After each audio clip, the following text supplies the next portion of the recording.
Hey everyone, welcome to this quick tutorial on how to add a credit card to your PNC Virtual Wallet in 2025. If you're managing your finances through the PNC app, this step-by-step guide will make things super easy and secure.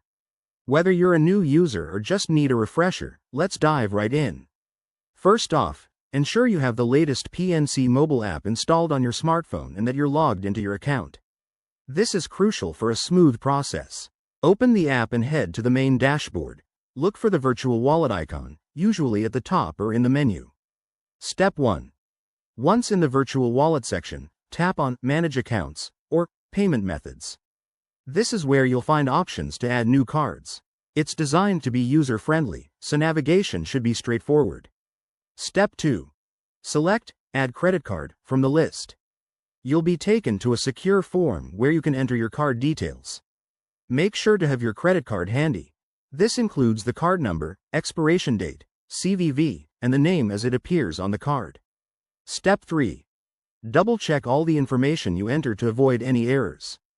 PNC prioritizes security, so you might need to verify your identity, like entering a one-time code sent via text or email. Step 4.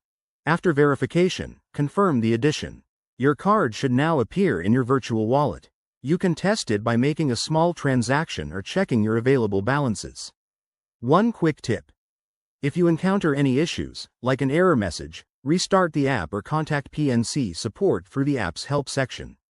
This feature is updated for 2025, so it includes enhanced security measures like biometric authentication. And there you have it. Your credit card is all set up. This will help you handle payments, transfers, and more efficiently. Thanks for watching. If you found this helpful, give it a thumbs up, subscribe for more banking tips, and let me know in the comments if you have any questions. See you next time.